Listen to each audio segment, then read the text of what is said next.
नमस्कार, आज की बात में आपका स्वागत है। अब से कुछ ही मिनटों के बाद प्रधानमंत्री Narendra Modi India idea summit को संबोधित करने वाले हैं। ये एक बड़ी घटना है। मैं आपको प्रधानमंत्री का पूरा भाषण लाइव सुनवाऊंगा, लेकिन पहले यह बताना जरूरी है कि मोदी के इस भाषण की इंपॉर्टेंस क्या है। असल में इंडिया आइडिया समिट को US India business council host कर रही है। यह भारत और अमेरिका के ट्रेड रिलेशन का समिट है। यह काउंसिल 45 साल पहले बनी थी। इस साल के इंडिया आइडिया समिट की थीम है बिल्डिंग ए बेटर फ्यूचर, यानी बेहतर भविष्य का निर्माण। वीडियो कॉन्फ्रेंस के जरिए हो रही इस समिट में अमेरिका और भारत के बड़े बड़े नेता शामिल हुए हैं, नीति बनाने वाले लोग शामिल हैं, बड़े बड़े उद्योगपति बिजनेसमैन शामिल हैं और अमेरिका और भारत की जरूरतों को समझने वाले लोग भी। मैं आपको बताता हूं कि इस समिट में आज ये जो दिन है वो इतना इंपॉर्टेंट क्यों है। प्रधानमंत्री नरेंद्र मोदी अब से कुछ मिनट बाद जो बोलेंगे वो इतना क्रूशल क्यों है, क्योंकि इसके एक बैकग्राउंड है। इस समिट से पहले भारत और अमेरिका के रिश्तों को मजबूत करने की कोशिशें शुरू हो गई थी। दोनों देशों की सरकारें लगातार आपस में बात कर रही हैं, एक दूसरे के लिए अपना बाजार खोलने के लिए नियमों में, कानूनों में जहां जहां बदलाव की जरूरत है उनको बदला जा रहा है। पिछले कुछ महीनों में अमेरिका ने चीन से अपने ट्रेड को कम किया। अब यह एक बड़ी बात है। अमेरिकी कंपनियां चाइना से अपना बिजनेस समेट रही हैं और यह भारत के लिए बड़ी अपॉर्चुनिटी है, बहुत बड़ा अवसर है। इसलिए निर्मला सीतारमण ने इंडिया आइडिया समिट में जो कहा वो इसी तरफ इशारा करता है कि नरेंद्र मोदी की कोशिश है अमेरिका के साथ रिश्तों के साथ साथ कारोबार भी मजबूत किया जाए। ये जो मौका है इसका पूरा फायदा उठाया जाए, अमेरिका की कंपनियों को भारत में इन्वेस्ट करने के लिए आकर्षित किया जाए, ऐसी परिस्थितियां पैदा की जाए। अगर आप कॉमर्स मिनिस्टर पीयूष गोयल की बात सुनेंगे तो अंदाजा होगा कि अमेरिका के साथ ट्रेड बढ़ाने पर किस पैमाने पर काम किया जा रहा है। पीयूष गोयल ने अमेरिका के साथ 2 साल से पेंडिंग ट्रेड इश्यूज को वहां के कॉमर्स मिनिस्टर से फोन कॉल पर डिस्कस किया, रिजॉल्व कर लिया। अमेरिका के साथ ट्रेड डील फाइनल करने में लगे हुए हैं। कोशिश है कि दोनों देशों को 50 से 100 प्रोडक्ट्स के लिए एक प्रेफरेंशियल डील जल्दी से जल्दी साइन हो जाए, क्योंकि भारत और अमेरिका के बीच होने वाला फ्री ट्रेड एग्रीमेंट हो सकता है प्रेसिडेंशियल इलेक्शन के बाद हो। इसलिए पीयूष गोयल की कोशिश है कि इस दौरान दोनों देशों के बीच व्यापार को तो बढ़ावा दिया जाए और उसके लिमिटेड आइटम्स की प्रेफरेंशियल डील कर ली जाए। अमेरिका इसके लिए तैयार है, बहुत सारे संकेत मिले हैं। भारत चाहता है कि अमेरिका स्टील और एल्यूमिनियम के अलावा भारत के फार्मा प्रोडक्ट्स पर लगने वाली ड्यूटी को कम करे। अमेरिका चाहता है Bharat pharma, agriculture, manufacturing sector की कंपनियों के अलावा मेडिकल इक्विपमेंट बनाने वाली अमेरिकी कंपनियों को छूट दे। दोनों तरफ से बात हो रही है। भारत सरकार देश की कंपनियों के हितों को ध्यान में रखते हुए अमेरिकी कंपनियों के लिए भारत में इन्वेस्टमेंट का रास्ता तैयार कर रही है। पीयूष गोयल ने अमेरिका को कन्वे किया। ये प्रधानमंत्री अपना भाषण शुरू किया, सीधे चलते हैं। Distinguished guests, I thank the US India Business Council for inviting me to address the India Idea Summit. I also congratulate the US IBC on its 45th anniversary this year. Over the past decades, the US IBC has brought Indian and American business closer. US IBC's choice of this year's summit, Idea Summit, building a better future, is also very, very relevant. Friends, we all agree that the world is in need for a better future, and it is all of us who have to collectively give shape to the future. I firmly believe that our approach to the future must primarily be a more human-centric one. Our growth agenda must place the poor and vulnerable at the core. Ease of living is as important as ease of business. Friends, recent experience has taught us that the global economy has been too focused on efficiency and optimization. Efficiency is a good thing, but on the way we forgot to focus on something equally important, that is resilience against external shocks. It has taken a global pandemic to remind us how important resilience is. Friends, global economic resilience can be achieved by stronger domestic economic capacities. This means improved domestic capacity for manufacturing, restoring the health of the financial system, and diversification of international trade. Friends, India is contributing towards a prosperous and resilient world through the clarion call of an Atmanirbhar Bharat. And for that, we await your partnership. Friends, today there is global optimism towards India. This is because India offers a perfect combination of openness, opportunities, and options. Let me elaborate. India celebrates openness in people and in governance. Open minds make open markets. Open markets lead to greater prosperity. These are principles on which both India and the USA agree. Friends, during the last 6 years, we have made many efforts to make our economy more open and reform-oriented. Reforms have ensured increased competitiveness, enhanced transparency, expand digitization, greater innovation, and more policy stability. Friends, India is emerging as a land of opportunities. Let me give you one example of the tech sector. Recently, an interesting report came out in India. It said, for the first time ever, there are more rural internet users than even urban internet users. Imagine the scale. There are about 500 million active internet users in India now. 500 million connected people. Does this sound huge to you? Hold your breath, because there are over 500 million more people who are being connected.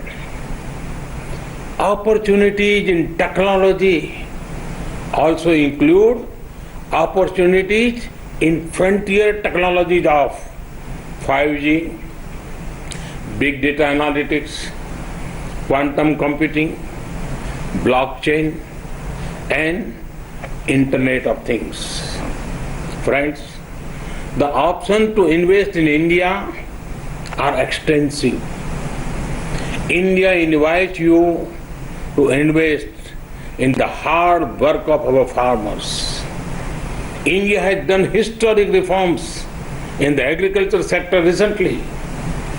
There are investment opportunities in agriculture inputs and machinery, agriculture supply chain management, ready-to-eat items, fisheries, and organic produce.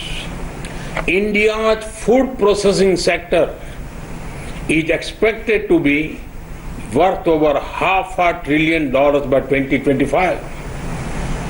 To grow more streams of revenue, the best time to tap investment opportunities in Indian agriculture sector is now. India invites you to invest in healthcare.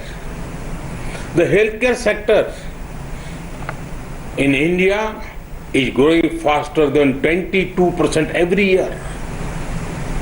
Our companies are also progressing in production of medical technology, telemedicine, and diagnostics. India and the US have already built a robust partnership in the pharma sector. To achieve scale and speed, now is the best time to expand your investment in Indian healthcare sector. India invites you to invest in energy. As India evolves into a gas-based economy, there will be big investment opportunities for US companies. There are also big opportunities in the clean energy sector. To generate more power for your investment, this is the best time to enter the Indian power sector. India invites you to invest in infrastructure. Our nation is witnessing the largest infrastructure creation drive in our history. Come, be a partner in building housing for millions, or building roads, highways, and ports in our nation. Civil aviation is another area of great potential growth. The number of air passengers are expected to more than double within next 8 years. The top private Indian airlines plan to include over 1,000 new aircraft over the coming decade. This is a huge opportunity for any investor who chooses to set up manufacturing facilities in India, which can become a base for supplying regional markets. A similar case is obvious for setting up maintenance, repair, and operation facilities. To give flight to your aviation targets, this is an ideal time to invest in the Indian aviation sector. India invites you to invest in defense and space. We are raising the FDI cap for investment in defense sector to 74%. India has established 2 defense corridors to encourage production of defense equipment and platforms. We offer special incentives for private and foreign investors. A few weeks ago, we cleared path-breaking reforms in the space sector. Come, be a part of these upcoming sectors. India invites you to invest in finance and insurance. India has raised FDI cap for investment in insurance to 49%. Now, 100% FDI is permitted for investment in insurance intermediaries. The insurance market in India is growing at a rate of more than 12% and is expected to grow to $250 billion by 2025. With the success of Ayushman Bharat, our health assurance scheme, PM Fasal Bima Yojana, our crop insurance scheme, and Jan Suraksha, or social security schemes, the government has laid the ground for quick adoption and acceptance of insurance products.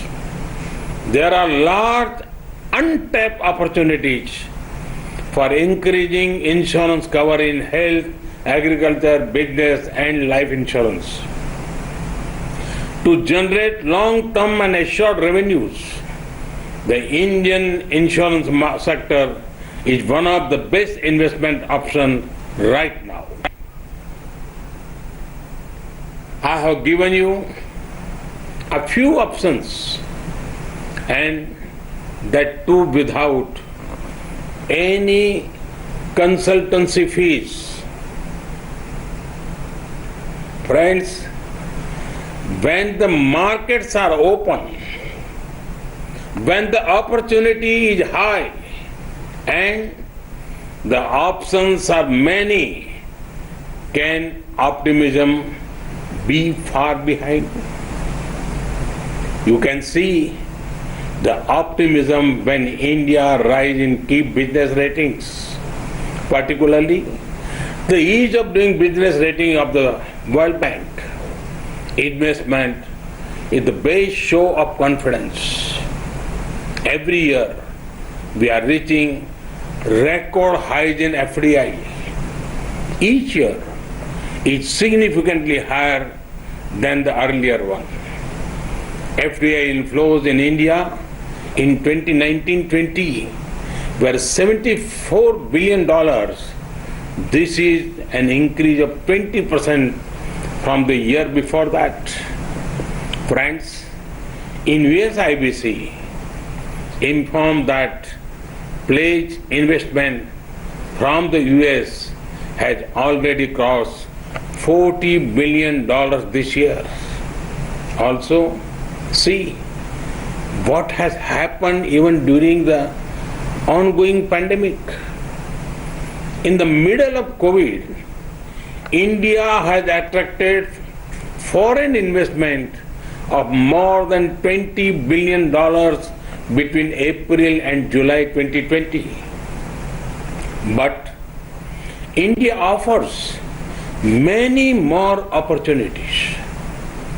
We have what is needed to power the global economic recovery.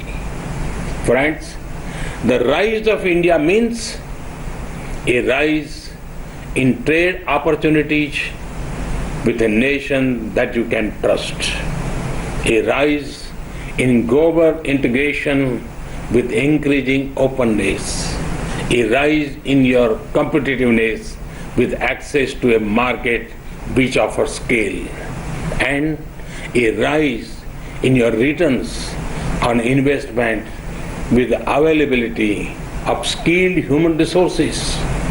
Friends, for this vision, there are few better partners than the United States of America.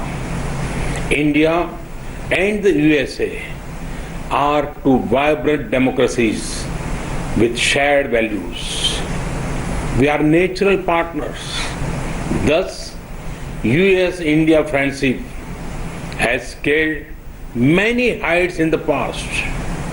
Now, it is time our partnership plays an important role in helping the world bounce back faster after the pandemic. American investors often look out for the perfect timing to enter a sector or a country. To them, I would like to say, there has never been a better time to invest in India. I once again thank the US IBC leadership for their commitment to advancing India-US economic partnership. May the US IBC keep scaling new heights. May the India-America friendship grow further. Namaste. Thank you. आपने देखा कि नरेंद्र मोदी ने America के जो businessman हैं, जो trade करना चाहते हैं, जो व्यापार करना चाहते हैं, ऐसे लोगों को मुफ्त की एडवाइस दी, फ्री कंसल्टेंसी। उन्होंने बताया कि अमेरिका के लिए भारत में इन्वेस्ट करने का इससे बेहतर मौका और कोई नहीं हो सकता। महामारी के बाद में, कोरोना वायरस के बाद में जिस तरह से पूरी दुनिया में अर्थव्यवस्था बिगड़ी है, उसको सुधारने के लिए एक बड़ी अपॉर्चुनिटी अमेरिका के बिजनेसमैन के पास है। और मोदी ने सलाह देते हुए उनको बताया कि किस किस सेक्टर में, हेल्थ सेक्टर में कैसे इन्वेस्ट कर सकते हैं, क्यों इन्वेस्ट कर सकते हैं, एग्रीकल्चर सेक्टर में, डिफेंस में, स्पेस में, सिविल एविएशन में, एक एक सेक्टर के बारे में नरेंद्र मोदी ने बताया कि कैसे भारत ने रिफॉर्म्स किए हैं और जमीन तैयार की है अमेरिका के इन्वेस्टर्स के लिए। तो इस अपॉर्चुनिटी का पूरा इस्तेमाल किया नरेंद्र मोदी ने अमेरिकन इन्वेस्टर्स को बताने के लिए कि उनके लिए एक बड़ा मौका है और ये जो संकट दुनिया में आया है, इसको कैसे अवसर में बदलना है। मोदी ने कहा कि आज के दौर में ईज ऑफ लिविंग के साथ साथ ईज ऑफ डूइंग बिजनेस भी जरूरी है। और वाकई में अगर आसानी से बिजनेस नहीं होगा तो कोई इन्वेस्ट करने नहीं आएगा। कोरोना से पूरी दुनिया में जो मुसीबत आई है, उससे यह भी मैसेज मिला है कि हम सबको थोड़ा इंसानियत की तरफ भी देखना चाहिए, सिर्फ व्यापारी बन के नहीं रहना चाहिए। यह नरेंद्र मोदी ने आज एक्सप्लेन किया। मैं खास बातें आपको बताता हूं जो नरेंद्र मोदी ने अपने इस भाषण में कही। भारत और अमेरिका के संबंध मजबूत हुए हैं और भारत और अमेरिका एक दूसरे के नेचुरल पार्टनर हैं, क्योंकि दुनिया की दो बड़ी डेमोक्रेसीज हैं, दुनिया के दो बड़े लोकतंत्र हैं। और भारत दिमाग और दिल के दरवाजे खोलने के साथ साथ अमेरिका के लिए सहयोग करना चाहता है और साथ चलने के, बिजनेस के, व्यापार के, इन्वेस्टमेंट के दरवाजे खोल रहा है। यह बहुत बड़ा मैसेज नरेंद्र मोदी ने दिया। मोदी ने कहा कि इंडिया लैंड ऑफ अपॉर्चुनिटी है, अवसर है, यहां पर अवसरों की खान है भारत। और यह भी उन्होंने कहा कि जो अमेरिकन इन्वेस्टर हैं, अमेरिकन बिजनेसमैन हैं, वो ऐसे मौके तलाशते रहते हैं और सही मौके पर सही फैसले करते हैं, ऐसा अब तक का अनुभव रहा है। नरेंद्र मोदी ने उनको बताया कि भारत में इंटरनेट के यूजर गांव में शहरों के मुकाबले ज्यादा हैं। 50 करोड़ की आबादी सीधे एक्टिव इंटरनेट यूजर है। यह शायद कभी अमेरिकन ने सोचा नहीं होगा, इतनी बड़ी बात। टेक्नोलॉजी के क्षेत्र में ऐसी संभावना उन्हें मिल सकती है, इसका अंदाजा उन्हें होगा। नरेंद्र मोदी ने अमेरिकन इन्वेस्टर्स को, बिजनेसमैन को, ट्रेडर्स को बताया कि अमेरिका की कंपनियों को भारत के एग्रीकल्चर सेक्टर में इन्वेस्ट करना चाहिए। फूड प्रोसेसिंग, पैकेज फूड और एग्रीकल्चर सेक्टर में जितने रिफॉर्म्स हुए हैं वो उनको इनवाइट करते हैं। फिर उन्होंने कहा कि मेडिकल टेक्नोलॉजी के क्षेत्र में अमेरिका और भारत का सहयोग बहुत लंबे लेवल तक जा सकता है, अपार संभावनाएं हैं। मोदी ने बताया कि अमेरिकी कंपनियां एनर्जी सेक्टर में, इंफ्रास्ट्रक्चर में, एविएशन सेक्टर में, स्पेस में इन्वेस्ट कर सकती हैं, क्योंकि इन सब में भारत ने पिछले कुछ महीनों में जबरदस्त रिफॉर्म किए हैं। ईज ऑफ डूइंग बिजनेस के लिए रास्ता तैयार किया है, जमीन तैयार की है। फिर उन्होंने बताया कि अमेरिका जो कंपनियां हैं भारत में घर बनाने में, सड़कें बनाने में, नए हवाई अड्डे बनाने में, नए नए रूट पर एयर सर्विस शुरू करने में इन्वेस्ट कर सकते हैं। ये सारे के सारे चेंजेस पिछले 6 साल में नरेंद्र मोदी ने किए हैं और उन्हें लगता है कि अमेरिका के लिए ये अपॉर्चुनिटी है और भारत के लिए भी अपॉर्चुनिटी है। नरेंद्र मोदी ने बताया कि उनकी सरकार ने पिछले 6 साल में बिजनेस के रास्ते कैसे कैसे आसान किए, कैसे कानून बदले। जैसे एक उदाहरण उन्होंने बताया कि डिफेंस सेक्टर में अब एफडीआई की लिमिट बढ़ा दी गई है, तो अमेरिकन कंपनीज डिफेंस सेक्टर में इन्वेस्ट कर सकती हैं। वो सेक्टर है जो पहले बाहर की दुनिया के लिए बुरी तरह बंद था। फिर इंश्योरेंस सेक्टर, यहां पर भी एफडीआई की लिमिट 49%, 49 से बढ़ाकर 100% कर दी गई है। अब भारत में जो हेल्थ इंश्योरेंस है, लाइफ इंश्योरेंस है, इसके लिए बहुत बड़े अवसर है जो अमेरिका की इंश्योरेंस कंपनीज के सामने आज नरेंद्र मोदी ने रखा। यह आपके लिए एक अपॉर्चुनिटी है, आप आ सकते हैं। फिर उन्होंने बताया कि व्यापार के लिए कैसे एक अनुकूल जमीन भारत ने तैयार की है और अब इन्वेस्टर्स को कदम आगे बढ़ाने की जरूरत है। नरेंद्र मोदी ने इस मौके का पूरा इस्तेमाल किया अमेरिकी इन्वेस्टर्स को, बिजनेसमैन को जो इस समिट में उनकी बात को सुन रहे थे, ये बताने के लिए कि भारत में आज हालात कैसे हैं और भारत कैसे तैयार है अमेरिकन इन्वेस्टमेंट के लिए। मोदी ने बताया कि सरकार की कोशिशों का असर है कि भारत में एफडीआई बढ़ रही है, यानी बहुत सारे मुल्क भारत में इन्वेस्ट कर रहे हैं। इस क्षेत्र में अमेरिका के बारे में उन्होंने कहा कि भारत से बेहतर कोई दोस्त नहीं हो सकता, ये एक मौका है। दोनों देश दुनिया के सबसे पुराने और सबसे बड़े लोकतंत्र हैं। दोनों साथ मिलकर इस दुनिया को राह दिखा सकते हैं जब पूरी दुनिया में एक संकट है। कोरोना वायरस की वजह से पूरी दुनिया में बिजनेस और इकोनॉमी बुरी हालत में है। तब अमेरिका के साथ हमारे रिश्ते कितने बदले हैं, इसका अंदाजा आपको इस बात से लग सकता है कि 1971 में जब पाकिस्तान के साथ लड़ाई हुई थी तो अमेरिका ने भारत के खिलाफ अपने वॉरशिप को बंगाल की खाड़ी में भेजा था और इसने भारत को बहुत ताकत दी थी। और इस बार जब चीन के साथ सरहद पर टेंशन हुई, गलवान वैली में चीन ने हद पार करने की कोशिश की, तो अमेरिका ने हालात को देखते हुए चीन को मैसेज देने के लिए, भारत की मदद के लिए अपना वॉरशिप बंगाल की खाड़ी में भेजा, बे ऑफ बंगाल में। मैसेज साफ है, चीन की न चालाकी चलेगी न दादागिरी चलेगी। आज जो समिट हुआ उसमें अमेरिका के लीडर्स ने यह कहा भी कि गलवान वैली में चीन ने जो किया उसे स्वीकार नहीं किया जा सकता। भारत के 20 सैनिक शहीद हुए, ये चीन ने ठीक नहीं किया।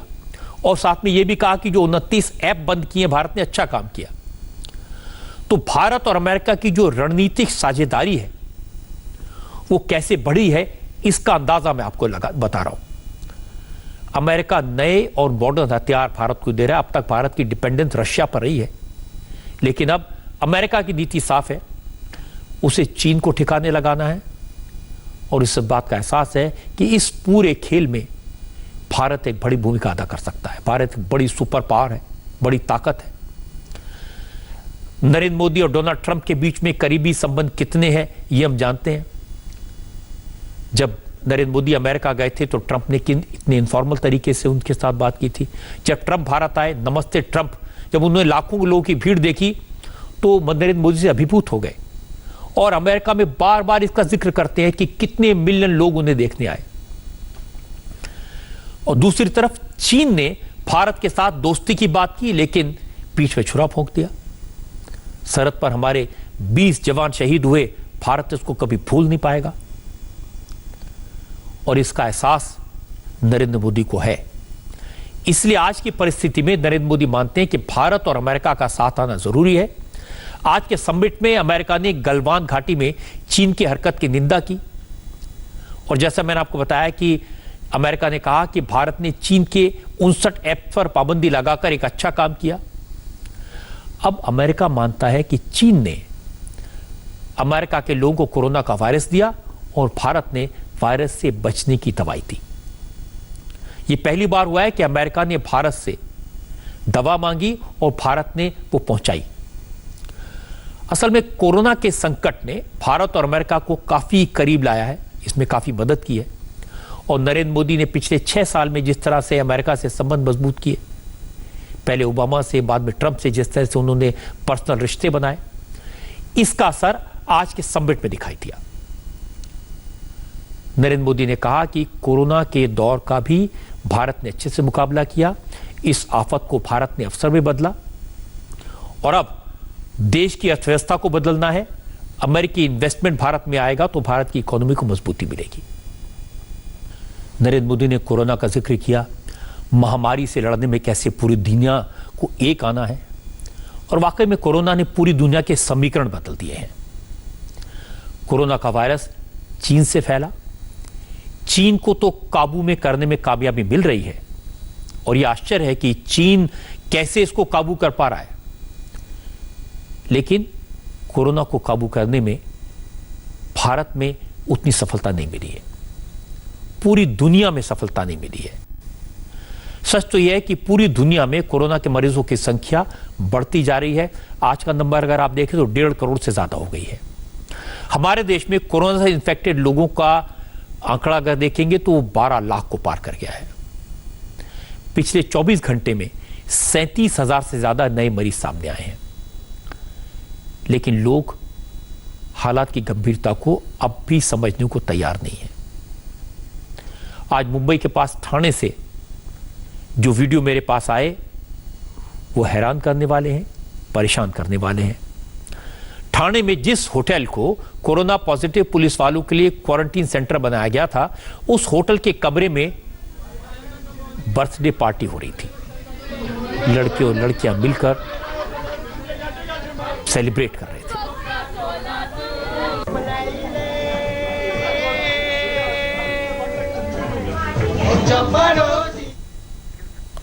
हमारे संवाददाता राजीव कुमार सिंह ने बताया कि तस्वीरें ठाणे के कैपिटल होटल की हैं।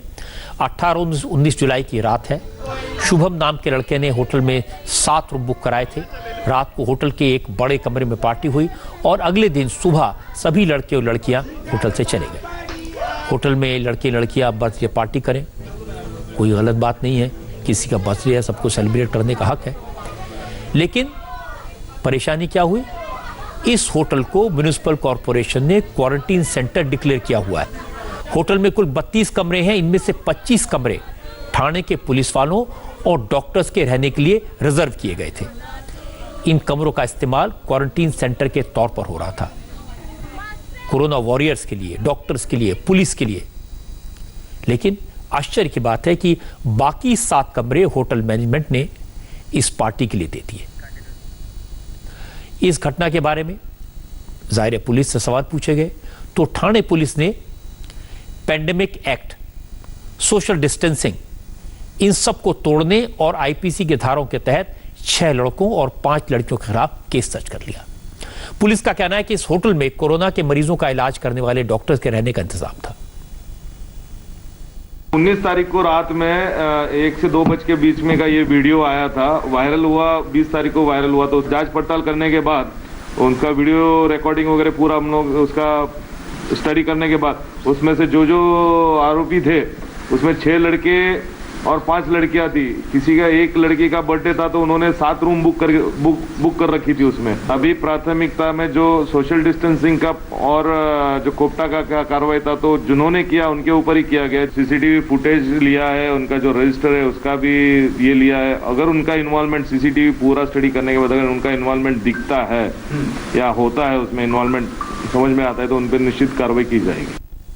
अब सवाल ये, क्या ठाणे म्युनिसिपल कॉरपोरेशन ने जिस होटल को क्वारंटीन सेंटर बनाया था, क्या होटल के बाकी कमरे किराए पर देने की इजाजत दी गई थी?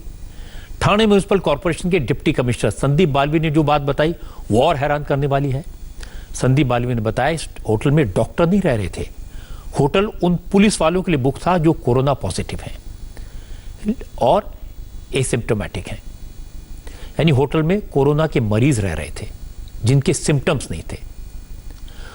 इसी होटल में पार्टी हो, कमरे किराए पर दिए जाएं, यह आश्चर्य की बात तो है ही। महानगर पालिका का कहना है कि क्वारंटीन सेंटर बनाने के बाद इस होटल को पुलिस डिपार्टमेंट को हैंडओवर कर दिया गया था। इसके बाद उसमें क्या हुआ यह देखना नगर पालिका का काम नहीं है, यह तो पुलिस का काम है। हमारा रोल बहुत ही सीमित है। कैपिटल होटल है, उसका क्वारंटाइन सेंटर डिक्लेयर करना, यही हमारा रोल है। उसके बाद हमने वो हैंडओवर किया था पुलिस कर्मी के लिए, जो भी असिम्टोमेटिक पॉजिटिव पीपल है, पुलिसकर्मी है, उनके लिए हमने ये hotel Covid asymptomatic centre declare किया था। होटल मैनेजमेंट के पास कोई कमरे उन्होंने रखे हुए उनके पर्पज के लिए, उनमें हुआ होता तो ये पुलिस की जिम्मेदारी है। हमें जानकारी मिली है कि 6-7 कमरे बुक कराए गए थे और 6-7 कमरे बुक करा के ये बर्थडे पार्टी की गई थी। किसी लड़की की बर्थडे पार्टी थी, उसमें हुक्का भी बाहर से लाया गया। इन तमाम चीजों को सीरियस मान रहे हैं आप? ये सीरियस थिंग है, लेकिन ये पुलिस का मामला है। हमारा रोल बहुत ही सीमित है। जैसे मैंने बोला कि क्वारंटाइन सेंटर डिक्लेयर करना, उसके बाद अगर वो पर्सनल उनके जो बचे हुए रूम है उसका इस्तेमाल क्या करना है, अगर गलत इस्तेमाल होता है तो वो पुलिस की जिम्मेदारी होती है। अब 10-12 लड़के लड़कियां मिलकर होटल में बर्थडे सेलिब्रेट करें, पार्टी करें, इसमें कोई ऑब्जेक्शन नहीं है। ये उनका निजी मामला है, इसमें कोई गैर कानूनी बात भी नहीं है, किसी को आपत्ति नहीं होनी चाहिए। इन लोगों ने किराया देकर होटल के कमरे बुक किए थे, ये भी लीगल नहीं है। पुलिस ने इन लोगों के खिलाफ तो केस दर्ज कर लिया, लेकिन हैरानी की बात है कि जिस होटल को नगर पालिका ने कोरोना पॉजिटिव पुलिस वालों के लिए क्वारंटीन सेंटर बनाया था, उस होटल के कमरों को किराए पर कैसे दिया गया, इसका जवाब कौन देगा? इसकी जांच कौन करेगा? पुलिस अफसर तो मानते ही नहीं कि इस होटल के कमरे पुलिस वालों के रिजर्व थे। इसलिए लड़कों पर एक्शन हो, ठीक है, ये पुलिस का काम है, उन्होंने कोरोना के लॉकडाउन के रूल्स को तोड़ा है, लेकिन आम लोगों को ये पता नहीं कि इस सिस्टम में क्या है और क्या नहीं है। असल में कार्रवाई तो उन पुलिस वालों के बारे में होनी चाहिए और उन लोगों पर, उस होटल वालों पर भी होनी चाहिए। ठाणे में तो और ज्यादा सतर्कता की जरूरत है, क्योंकि महाराष्ट्र के कुल 3.25 लाख से ज्यादा कोरोना केसेस में 48,000 अकेले ठाणे में हैं। मैं आपको अब मुंबई के कूपर हॉस्पिटल की तस्वीर दिखाता हूं। इस हॉस्पिटल में एक मरीज की मौत के बाद उसके परिवार वालों ने जमकर हंगामा किया। आरोप था कि डॉक्टर ने मरीज को गलत इंजेक्शन लगा दिया, जिससे उसकी मौत हो गई। सोमवार को एक युवक की तबीयत खराब होने के बाद कूपर हॉस्पिटल में उसे एडमिट किया गया। एडमिट होने के कुछ देर बाद ट्रीटमेंट के बाद बीमार युवक की मौत हो गई, जिसके बाद साथ आए परिवार वालों ने हंगामा शुरू कर दिया। परिवार वाले बार बार डॉक्टर को बुलाने की मांग कर रहे थे। काफी देर तक कूपर हॉस्पिटल में हंगामा होता रहा। परिवार वालों का इल्जाम है कि हॉस्पिटल ने लड़के की लाश देने से भी इनकार कर दिया, इसलिए नाराजगी और बढ़ गई।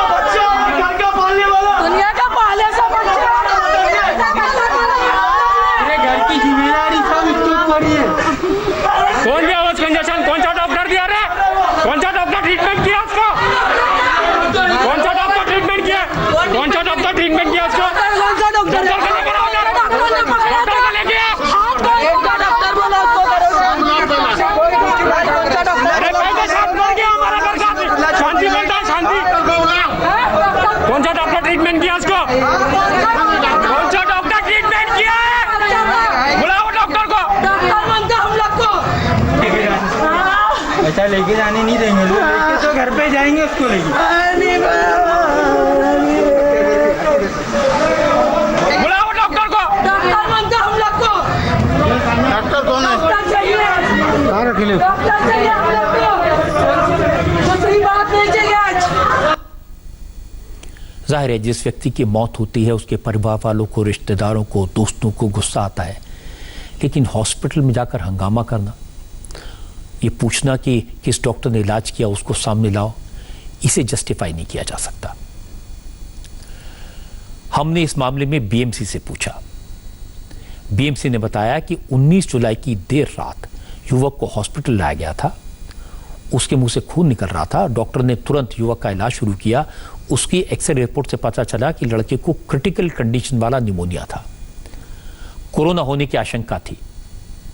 युवक की मौत के बाद परिवार वालों ने डेड बॉडी मांगी, लेकिन अस्पताल ने कोरोना की आशंका के कारण डेड बॉडी परिवार को नहीं दी। बीएमसी का कहना है कि लड़के के इलाज में किसी तरह की कोई लापरवाही नहीं हुई, उसकी तबीयत ज्यादा खराब थी। हॉस्पिटल में जो हंगामा हुआ उसको लेकर बीएमसी के नए मेयर नाराज भी हैं। किशोरी पेडनेकर ने कहा कि जो लोग दिन रात मरीजों की सेवा में लगे डॉक्टर्स को निशाना बनाने की कोशिश करेंगे, उनके खिलाफ तो हम एक्शन लेंगे। 70-80% लोग अच्छे होके भी जाते हैं, तो इसका मतलब है 20% की डॉक्टर की लापरवाही, हॉस्पिटल, ऐसा नहीं होता है। कुछ तो पास्ट हिस्ट्री रहती है। कितने लोग ऐसे हैं कि आज मेरे साथ आधा घंटा पहले बात की और आधा घंटे के बाद उनकी मौत हुई, तो उसका मतलब डॉक्टर नहीं की, ऐसा नहीं होता है। और है तो उनको समझना चाहिए, हंगामा करके कुछ नहीं होता है। आपको लगता है कि ऐसा हुआ है तो आप धरना दे के बैठो ना, आपका जो अधिकार है वो करो। और हमारे जैसे या लीगल अथॉरिटी उनको कहो ना, ये हंगामा करके क्या है। मेयर की बात सही है। अगर आपकी नाराजगी है, शिकायत है, तो शिकायत करने के, नाराजगी जाहिर करने के तरीके हैं। और ज्यादा परेशानी इसलिए कि मुंबई में डॉक्टर्स पर, हॉस्पिटल पर बहुत प्रेशर है यहां मरीजों की संख्या 1 लाख को पार कर गई है। अब नए केसेस की संख्या तो कम हो रही है, लेकिन 2 हफ्ते पहले तक ऐसा लग रहा था कि मुंबई में कोरोना कहर और ज्यादा तेजी से बढ़ेगा। लेकिन हालात धीरे धीरे काबू में आ रहे हैं। ये डॉक्टर्स, नर्सेज, हेल्थ डिपार्टमेंट के लोगों की मेहनत का नतीजा है। ये लोग अपनी जान पर खेलकर कोरोना के मरीजों को बचाने की कोशिश करते हैं, तो इसलिए उनका सम्मान होना चाहिए। हॉस्पिटल के इलाज के दौरान जिन लोगों की मौत होती है, उनके परिवार वालों को दर्द को हमें ज़रूर समझना चाहिए, संवेदना होनी चाहिए। उनका दुख साफ समझ में आता है, लेकिन हर केस में ये इल्ज़ाम लगाने कि डॉक्टर ने लापरवाही की, डॉक्टर ने गलत दवा दी, ये ठीक नहीं है। जहाँ कमी है उसको उजागर करना चाहिए, उसकी शिकायत करनी चाहिए, लेकिन ये प्रॉपर तरीके से हो। मैं आपको दूसरा मामला बताता हूँ। ये कर्नाटक से आया। आज कांग्रेस के एमएलए प्रियांक खड़गे ने इल्जाम लगाया कि कलबुर्गी के सरकारी हॉस्पिटल में ऑक्सीजन की सप्लाई कम होने से 8 लोगों की मौत हो गई। प्रियांक खड़गे कलबुर्गी जिले से विधायक हैं। उनका कहना है कि ईएसआई हॉस्पिटल में सोमवार आधी रात कोरोना आईसीयू वार्ड में ऑक्सीजन की सप्लाई रुक गई थी, जिससे वहां भर्ती 8 मरीजों की मौत हो गई। ईएसआईसी में सोमवार को एक टेक्निकल प्रॉब्लम हुआ था, जिससे ऑक्सीजन सप्लाई कटाव के वजह से 8 लोग मर गए। सरकार का ये मानना है कि ऐसा नहीं हुआ है, but ESIC officials on record बोल चुके हैं कि सोमवार रात को करीबन 1:30 पर सुबह एक टेक्निकल प्रॉब्लम था। ऑन रिकॉर्ड वो भी बोल रहे हैं कि 8 लोग उस दिन मरे हैं, पर उसका और इसका संबंध नहीं है। अभी हमको कैसा पता चलेगा कि सच क्या है, झूठ क्या है?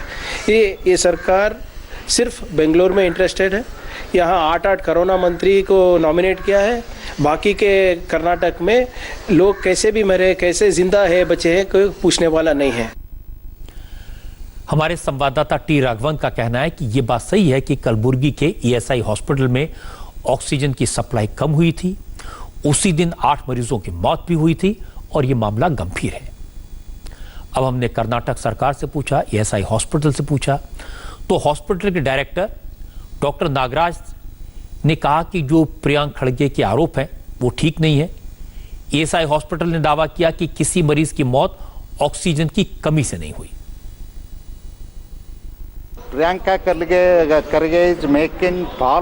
प्रियांक खड़गे झूठे आरोप लगा रहे हैं। हमारे सभी डॉक्टर्स और हेल्थ वर्कर्स नियमित रूप से काम कर रहे हैं, कोई परेशानी नहीं है। ईएसआई हॉस्पिटल में 7 लोगों की मौत कोरोना के कारण हुई है। अस्पताल में ऑक्सीजन की कमी नहीं थी। प्रियांक खड़गे के आरोप राजनीति से प्रेरित हैं। ये कहना बहुत आसान है कि आरोप राजनीति से प्रेरित हैं। असल में 8 लोगों की मौत तो हुई है, ऑक्सीजन की कमी भी थी। अब ये कहना कि वो मरीज ज्यादा गंभीर थे इसलिए उनकी मौत हुई, ये थोड़ा समझने में मुश्किल लगता है। कर्नाटक में कोरोना की हालत काफी गंभीर है, इसलिए सरकार को ज्यादा ध्यान देने की जरूरत है। 71,000 से ज्यादा केसेस हो गए हैं, मरने वालों की संख्या 1500 के करीब है। तो कोरोना के खिलाफ जो जंग है और ज्यादा ताकत से लड़ने की जरूरत है। अगर गड़बड़ी हुई है तो गलती को मानना चाहिए, इसे पॉलिटिकल कलर नहीं देना चाहिए और जो कमी है उसको दूर करने की कोशिश करनी चाहिए। लेकिन ऐसे वक्त में सियासत का स्कोप नहीं है। इस मामले में आज जो बिहार सरकार ने किया, मैं उसकी तारीफ करना चाहूंगा, सराहना करूंगा। कल मैंने आज की बात में पटना के पीएमसीएच और एनएमसीएच हॉस्पिटल की बद इंतजामी का हाल दिखाया था, सबूत के तौर पर वीडियोस दिखाए थे। सरकार ने कल रात ही एक्शन शुरू किया और आज दोनों हॉस्पिटल्स में मरीजों को बेहतर सुविधाएं मिली, सिस्टम को ठीक करने की कोशिश दिखाई दी। आज बिहार सरकार ने पीएमसीएच और एनएमसीएच में कई बड़े बदलाव किए। एनएमसीएच में अब हर वार्ड की जिम्मेदारी डेडिकेटेड सीनियर डॉक्टर को दे दी गई है। हर डॉक्टर की ड्यूटी 4 से 6 घंटे की होगी, क्योंकि पीपी किट पहनकर वार्ड में ज्यादा देर बैठना मुश्किल होता है। एनएमसीएच में 165 बेड तक पाइपलाइन के जरिए ऑक्सीजन पहुंचाने का इंतजाम हो गया है। इसके अलावा जो बेड है वहां ऑक्सीजन की व्यवस्था सिलेंडर से होगी। डॉक्टर्स के लिए पीपी किट, मास्क, ग्लव्स और सैनिटाइजर के स्टॉक का पूरा ख्याल रखा जाएगा। कल मैंने आपको दिखाया था कि कैसे पीएमसीएच और एमसीएच में कोरोना वार्ड के अंदर मरीजों के बीच डेड बॉडीज पड़ी हैं और 2-3 दिन तक पड़ी रहीं। इसका असर यह हुआ कि अब सरकार ने फैसला किया कि कोरोना वार्ड से डेड बॉडी हटाने वाले स्टाफ को 500 रुपए का एक्स्ट्रा इंसेंटिव दिया जाएगा। बिहार सरकार ने यह भी फैसला किया कि दोनों मेडिकल कॉलेजेस में सीसीटीवी लगाए जाएंगे। हॉस्पिटल में बनाए गए कंट्रोल रूम से हर वार्ड पर, डॉक्टर्स पर, मरीजों पर, नर्सेज पर नजर रखी जाएगी। मैं उम्मीद करता हूं कि बिहार सरकार के फैसलों से हालात ठीक होंगे, लेकिन मुझे लगता है सतर्कता को और ज्यादा बढ़ाने की जरूरत है, क्योंकि पटना के एनएमसीएच को लेकर एक बड़ी चौंकाने वाली बात सामने आई है।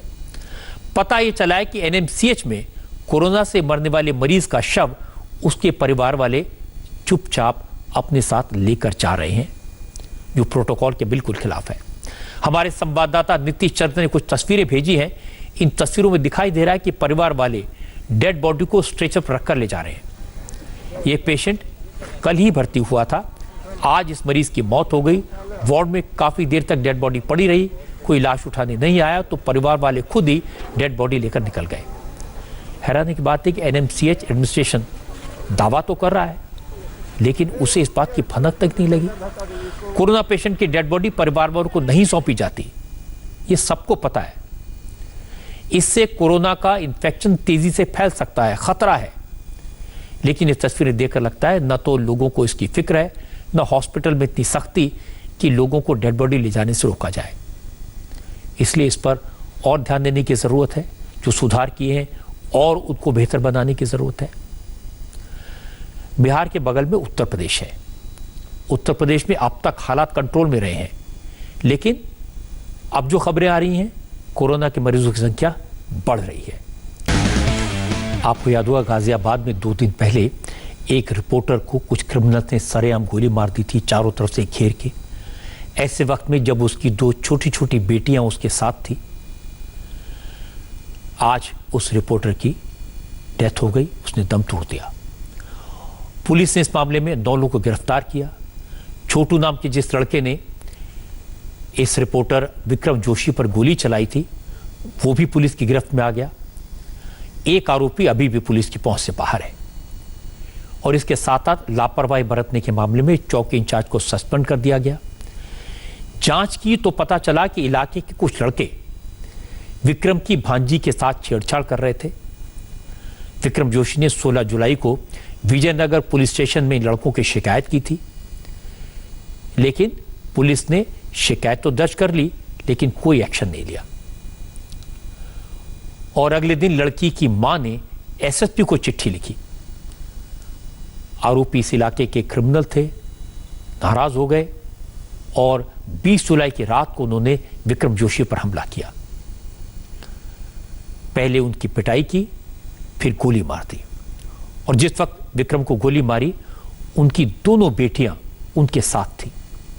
विक्रम जोशी की बेटी ने आज बताया उस रात हुआ क्या था। हम बुआ के घर गए थे, दीदी का बर्थडे था। जब दीदी का बर्थडे खत्म हुआ तो हम जा रहे थे बात करते करते, और हम जैसे गली से निकले, उन्होंने गाड़ी को ढकेल दिया और फिर हम तो कहने लगे तुम जाओ यहाँ से। मैंने बोला मैं नहीं जाऊँगी। फिर जो मेरी छोटी वाली बहन है, फिर वो गई थी बुआ के पास, फिर वो उन्होंने गोली मार दी। आवाज़ भी नहीं आई कब मारी गोली। फिर दूसरी गोली लोड कर रहे थे, कितने सब आ गए थे बस। परिवार वालों का कहना है कि अगर पुलिस ने वक्त पर एक्शन लिया होता तो विक्रम की जान न जाती, और ये बात सही भी है। अपनी नाकामी को छुपाने के लिए पुलिस ने आज एक और गलती की। जो प्रेस रिलीज जारी की उसमें छेड़छाड़ की बात न लिखकर आपसी झगड़े को इस मर्डर की वजह बता दिया।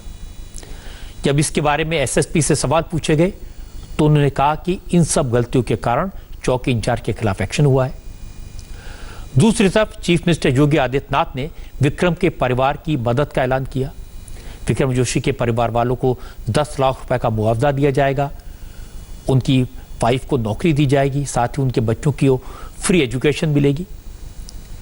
लेकिन ये सही है, पैसे से, मदद से इस परिवार का दुख तो दूर नहीं हो सकता। इस परिवार के लोगों पर जो कहर टूट पड़ा है उसके बारे में सोच करके भी दिल रोता है। और दुख की बात यह है कि ऐसे सवाल पर भी आज उत्तर प्रदेश में जमकर राजनीति हुई, अलग अलग राजनेताओं ने बयानबाजी की। कम से कम आज का दिन तो सियासत से छोड़ देना चाहिए था। बकरीद को लेकर उत्तर प्रदेश की सरकार ने आज गाइडलाइंस जारी की। बकरीद 1 अगस्त को है। सरकार ने कुर्बानी पर तो पाबंदी नहीं लगाई है, कुर्बानी तो दी जा सकती है, लेकिन बकरीद के मौके पर एक साथ बैठकर नमाज नहीं होगी। लोगों से कहा गया है कि वो घरों में बैठकर नमाज पढ़ें, क्योंकि यूपी में गौ हत्या पर पाबंदी है। इसलिए सरकार ने जो गाइडलाइन जारी की है उसमें साफ कहा गया कि बकरीद के दिन गाय की कुर्बानी किसी कीमत पर बर्दाश्त नहीं की जाएगी। पब्लिक प्लेस पर जानवरों की कुर्बानी और गैर मुस्लिम इलाकों में खुले में मांस ले जाने की इजाजत भी नहीं होगी। दरोगा और सीओ को निर्देश दिए गए कि छोटी से छोटी घटना को भी गंभीरता से लिया जाए और अफवाह फैलाने वालों पर कड़ी नजर रखी जाए। मिक्स्ड पॉपुलेशन वाले इलाकों में ड्रोन कैमरों से नजर रखने के आदेश दिए गए हैं और मुस्लिम स्कॉलर से कहा गया है कि वो लोगों को घर में ही नमाज पढ़ने के लिए समझाएं। अच्छी बात यह कि मौलानाओं ने सभी मुस्लिम भाइयों से बकरीद पर सरकारी गाइडलाइंस का पालन करने की अपील की है और कोरोना के इस दौर में ये जरूरी भी है। कोरोना की वजह से इस बार हज यात्रा भी रद्द हो गई है, अमरनाथ यात्रा भी रद्द हो गई है, तो ये कहर सब पर टूटा है और हम सबको मिलकर इससे लड़ना है।